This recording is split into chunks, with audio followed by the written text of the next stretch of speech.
In this video, pretty much what I want to do is talk about the article by Otto Neurath, which is called Protokolsätze, protocol sentences in English. This was published in 1932, in the same era as the logical positivist. All those concepts coming on. We had people like Rudolf Carnap, who was also part of this, and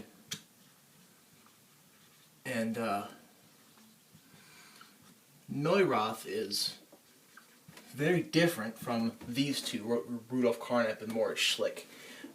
Those two are, well, first of all of them, everybody who was writing in the positivist period, they were all about figuring out a bit of a philosophy of science for one, but also a epistemology, and how they can move upwards from our observation towards higher levels of knowledge, and to gain more knowledge about the world, and how to move upwards from our observation, and to take that and to move upwards in knowledge. It's about getting more knowledge. These two, Carnap and Schlick, basically what they were doing, they had a foundationalist kind of epistemology, where they had a basic belief, and then they had a basic belief which they held to be this thing, the observation statements and the protocol statements, and then you can move upward from your basic, and these can be the foundation for all of your non-basic beliefs. Neurath, however, was a coherentist who didn't believe in these things. He didn't believe in any basic beliefs, and that every belief needed a justification. Basic beliefs don't. Basically, what they are that they don't need.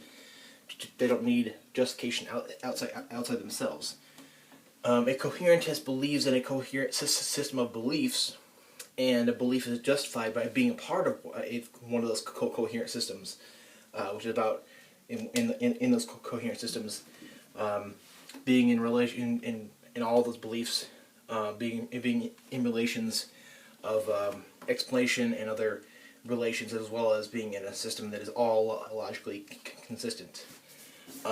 So Carnap published his article, The Elimination of Metaphysics Through the Logical Analysis of Language, in 1932 as well, and Schlick published his article, Positivism and Realism, also in the same year, I believe. And what Neurath is pretty much getting at is he's criticizing Carnap. He's criticizing Carnap's view of what a protocol sentence is. A protocol sentence, first of all, I have this here, which this is the observation statements. On observation statement is, I see a green patch here now. I see green here now, and that's what I'm seeing. That's green here now. That's basically what an observation statement is. A protocol statement or protocol sentence is a documentation of something that I have seen. So this is like a documentation. This is like a documentation of something that has been seen in the past, or a documentation of sense data from the past. So like Carnap still used in his protocol statements the words "I," "here," "now." Neurath uses the words "I," "here," and "now" in a protocol sentence as meaningless.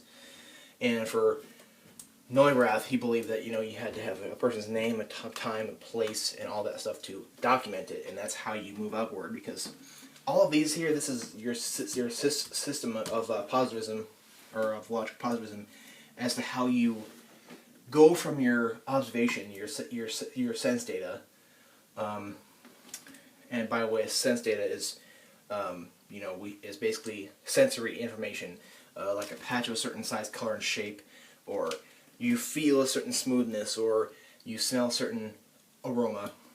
So you go from your observation, which is recorded as a protocol statement, and so we have these are all this is a part of the linguistic turn of philosophy, because each of these is a different language.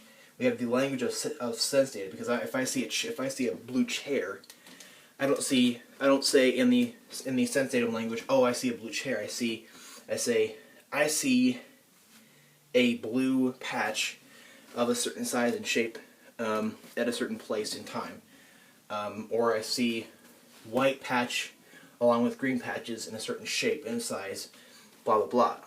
And then we move up from that to thing language, and basically we're moving downward, but we can move upward from our sense datum language to talking about things, and then to talking about things like geometry and arithmetic in our physicalistic language, and higher into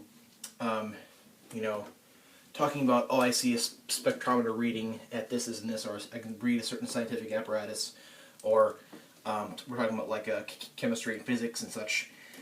And this is kind of has to do with the observation to theoretical distinction in the philosophy of science. I have a video about that as well. These are all the different languages, but we're talking about moving from what we see into inferring more things about it, to learning more things about it, to taking our laws and our all of our laws and our logical laws and our scientific laws, along with everything that we see in our sense datum and our sense data, and moving toward talking about things and inferring more things about it, more laws, and more knowledge, and gaining more knowledge. So on to the article. I apologize for that. There's a little bit of a preface towards this. So Carnap, what Carnap did, I have a video of Carnap's article, which is basically what he's responding to. Carnap was a foundationalist. Coherentism, that's what Neurath's thing is. First of all, he says that scientific terms are vague, and they're based on our protocol statements. And he states that our protocols cannot be the starting point of science, because Carnap and Schlick wanted to make protocol statements the bedrock, the ground, the foundation of all of our science. And as time progresses, following Neurath, into the 40s and 50s even, they slowly kind of give up on this. But at this time, that's what they want to do. These two foundationalists, they want to make the protocol statements the bedrock, the foundation of all science, and they want to found all of science on this, in order to have a format for getting more knowledge. So that's what he first says. That's the first big thing he says. Neurath talks about a language of unified science, purged of all metaphysics, and he talks about a universal slang, which I don't find to be too important here, but he basically states that, talks about the his ship, the analogy of the Neurath ship. This is supposed to be a ship. For Carnap and Schlick, first of all, we have this thing here with the observation to the protocols. For those two, there is a justificatory connection between this and this. But Neurath says that is wrong. There is merely a causal connection. We have our knowledge. The reason we have knowledge of these things, or the reason we talk about these things, is because of this.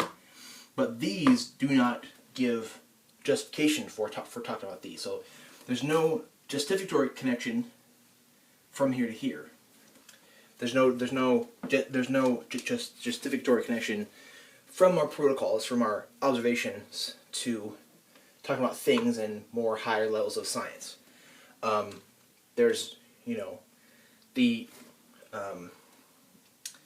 these are the reason why we have these protocols are the reason why we talk about things. So there's a causal connection, but there is no justificatory connection. So the analogy of the ship. He says that we are always out on the open sea, and we're always on the sea, and we can't just go to dry dock and rebuild our ship from the best materials. We are always on the sea, and science is basically like this ship here. Science is all of this, from things to geometry and arithmetic towards chemistry and physics and stuff like that. This is the ship, this stuff here. And the sea that the ship is on is all of experience, sense data. That's really what it is. It's all sense data. So the reason the ship floats is because of experience. The reason the ship floats is because of experience. However, the reason this works is not, there's no justification from experience to this.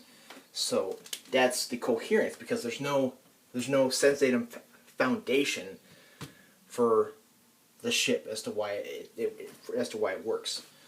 We only have a certain way to work with. We only have a certain thing to work with.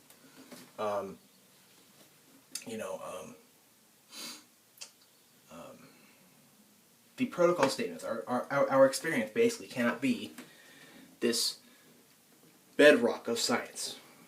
Okay. Now the big thing is between Carnap and Neurath. There's a big difference between them on how protocols are, and the way protocols statements are is really important here, because that's just what differentiates them. Carnap, if you recall from his articles, had a private atomic protocol language that is of protocols that are unchangeable, and the protocols are the foundation for all of the science. And Carnap stated there to be a justificatory connection from the protocols to science. And Carnap's protocol would be something like, I saw a green patch here and now. So he would use personal things, words like I, now, and here, and stuff like that. And they're private, and it's primary, and it's private because these have no meaning outside of oneself. Neurath was against Carnap because he believed that protocols are subject to verification. Now, the word verification is a big one in logical positivism, because logical positivism is like the renewed empiricism, because it's about verifying whatever we say and whatever we think in experience, and verifying it, verifying things we say and things we think about in experience. That's why, that's why the Vienna Circle and Carnap and all of those guys are against theology and against metaphysics. In Carnap's article, The Elimination of Metaphysics Through the Logical Analysis of Language, he kind of was mocking Martin Heidegger in his essay Was ist Metaphysik, and one thing Heidegger said that Carnap quoted was the nothing nothings, and his question is what does that mean? If we can't find what a certain thing means, then it's a pseudo statement, and we have to throw it out. And basically, Carnap in that article, he tossed most of philosophy out, and he said that philosophy is about clarifying meaningful words and phrases, and figuring out things that don't mean anything, and working on the things that do mean something, and tossing everything out that means nothing. So that's what verification is. But Carnap didn't believe that our protocols, the experience, verification, and that they are the bedrock, the foundation of all of science. That was his goal. So basically, Neurath says that the protocols are subject to verification, and thus they can be changed and discarded. So he finds Carnap's language of atomic protocols vague, and Carnap said in his article that this language of atomic protocols cannot be really characterized, and Neurath said that can lead to metaphysical deviations, and that's correct, I would say. So he says that since the protocols are subject to verification, they can be changed and discarded. So even though we've had a protocol, even though we write down a protocol of something that we've seen or something that has happened to us, or I saw a green patch at time t and place p. That can be changed and discarded. That we can throw those out. So, first, and also that the protocol has to have a person's name. So we can't have I in it. We have to have Otto or Kalon saw blah blah blah at time time t and place p. So we have to have a person's name. For example, Otto saw green patch at time t place p. Furthermore, even though I have my own protocols that I write down, somebody else's protocols are can be just as good as mine. Otto can accept Kalon's protocols and vice versa. Also, the passing of time is a factor, because the person that I was last Friday, is different from who I am now.